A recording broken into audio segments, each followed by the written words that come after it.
Hi friends, എൻ്റെ പുതിയ വീഡിയോയിലേക്ക് എല്ലാവർക്കും സ്വാഗതം. ഇന്ന് ഞാനിവിടെ ഉണ്ടാക്കുന്നത് ഒരു വെള്ളക്കടല വെച്ചിട്ടുള്ളൊരു മസാലയാണ്. അതിന് വേണ്ടി ഞാൻ കടല വേവിക്കാൻ വെച്ചിട്ടുണ്ടായിരുന്നു. ഉപ്പൊക്കെ ഇട്ട് വേവിച്ചിട്ടുണ്ട്. പ്രഷർ കുക്കർ അടച്ച് വേവിച്ച്. ഇപ്പോൾ കടല നന്നായി വെന്തിട്ടുണ്ട്. ഇനി നമുക്ക് മസാല ഉണ്ടാക്കാൻ തുടങ്ങാം. ഇനി ഈ കടലയും വെള്ളവും സെപ്പറേറ്റ് ചെയ്ത് വെക്കാം. ഇപ്പം ഞാനിവിടെ ഒരു മൺചട്ടി വെച്ചിട്ടുണ്ട്. അതിലേക്ക് വെളിച്ചെണ്ണ ഒഴിച്ച് കൊടുത്തിട്ടുണ്ട്. വെളിച്ചെണ്ണ ഇവിടെ തണുപ്പായതുകൊണ്ട് കട്ട പിടിച്ചിട്ടുണ്ട്. അപ്പം ഞാൻ 2 സ്പൂണ് ഒഴിച്ച് കൊടുത്തിട്ടുണ്ട്. വെളിച്ചെണ്ണ ഒന്ന് ചൂടായി വന്നേരം ഒരു വലിയ സ്പൂണ് ഇഞ്ചി വെളുത്തുള്ളി നീളത്തിലരിഞ്ഞത് ചേർത്ത് കൊടുത്തിട്ടുണ്ട്. ഇനി ഇതിൻ്റെ ഒരു ചെറിയ പച്ചമണം പോയി കഴിഞ്ഞാൽ നമുക്കിതിലേക്ക് സവാള ഇട്ട് കൊടുക്കണം. ഇനി നമുക്കിതിലേക്ക് സവാളയും 2 പച്ചമുളകും ഇട്ട് കൊടുക്കാം. ഇപ്പോൾ 2 വലിയ സവാള എടുത്തിട്ടുണ്ട്. ഈ സവാള ഞാൻ ചെറുതായി കൊത്തി അരിഞ്ഞതാണ്. ഇനി ഇത് നന്നായി ഒന്ന് മിക്സ് ചെയ്യുക. ചെറുതായി ഒന്ന് വാടി വരണം. ഇനി ഇതിലേക്ക് ആവശ്യത്തിന് ഉപ്പ് ചേർത്ത് കൊടുക്കാം. ഇനി നന്നായി ഒന്ന് മിക്സ് ചെയ്യുക. ആ കടലയിൽ ഉപ്പ് ചേർത്തിട്ടുണ്ട്. ഇനി ഈ മസാലയ്ക്ക് വേണ്ട ഉപ്പ് മാത്രമാണ് ഞാനിപ്പോൾ ചേർത്ത് കൊടുത്തത്. ഇനി നമുക്കിതിവിടെ ഒന്ന് അടച്ച് വെച്ച് സവാള ഒന്ന് വാടട്ടെ. ഇപ്പം നമ്മുടെ സവാളയൊക്കെ നന്നായി വാടി വന്നിട്ടുണ്ട്. ഇനി ഇതിലേക്ക് ഒരു 1/4 സ്പൂൺ മഞ്ഞൾപ്പൊടി ചേർത്ത് കൊടുത്തിട്ടുണ്ട്.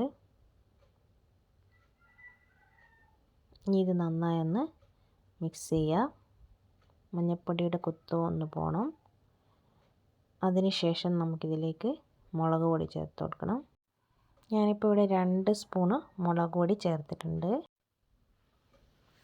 ഇനി ഇതൊന്ന് നന്നായി ഒന്ന് ഇളക്കി യോജിപ്പിച്ച് ഒരു 2-3 മിനിറ്റ് ഒന്ന് ഇളക്കിയെടുക്കുക. ഇനി മുളക് പൊടിയും മഞ്ഞൾപ്പൊടിയും ഇതിൽ കിടന്നൊന്ന് നന്നായി മൂത്ത് വരണം. ഇപ്പോൾ ഈ മസാലയൊക്കെ ഇവിടെ നന്നായി ആയിട്ടുണ്ട്. ഇനി ഇതിലേക്ക് ഞാൻ തക്കാളി ചേർത്ത് കൊടുക്കുന്നുണ്ട്. 2 വലിയ തക്കാളി മിക്സിയിൽ നിന്ന് ജസ്റ്റ് ക്രഷ് ചെയ്തെടുത്തതാണ്. ഇതിലോട്ട് ചേർത്ത് കൊടുത്ത് ഒന്ന് മിക്സ് ചെയ്ത് നമുക്കിതിനി ഒന്ന് അടച്ച് വെക്കണം. ഈ തക്കാളി ഇനി ഇതിൽ കിടന്നൊന്ന് വേവാനുണ്ട്. അപ്പം നമുക്കിത് ഇവിടെ അടച്ച് വെക്കാം. തക്കാളി എടുക്കുമ്പോൾ പഴുത്ത തക്കാളി എടുക്കാൻ ശ്രദ്ധിക്കണം. ഇടയ്ക്ക് ഇതുപോലെ തുറന്ന് ഒന്ന് മിക്സ് ചെയ്ത് കൊടുക്കുക. നമ്മൾ ചേർത്ത തക്കാളിയുടെ ഒരു പച്ച മണമുണ്ട്, അതൊന്ന് പോവണം. അത് പോയി ഈ മസാലയായി ഒന്ന് നന്നായി യോജിക്കണം. അതുവരെ നമ്മളിങ്ങനെ ഇളക്കി കൊടുത്തുകൊണ്ടിരിക്കുക. ഇനി നമുക്കിതിലേക്ക് ഇപ്പോൾ ഇതായിട്ടുണ്ട് മസാല.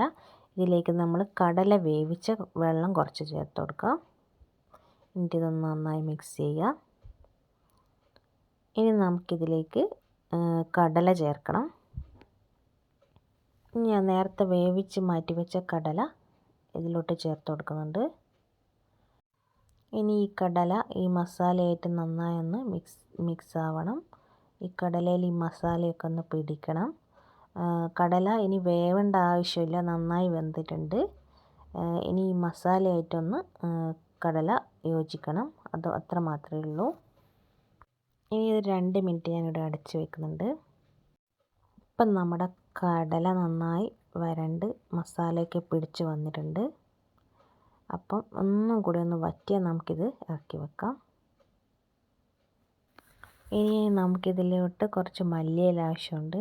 അപ്പം ഞാൻ മല്ലിയില ഇവിടെ കഴുകി വൃത്തിയാക്കി വെച്ചിട്ടുണ്ട്. ഇനി ഇതൊന്ന് അരിഞ്ഞ് നമുക്കിതിലോട്ട് ചേർക്കണം.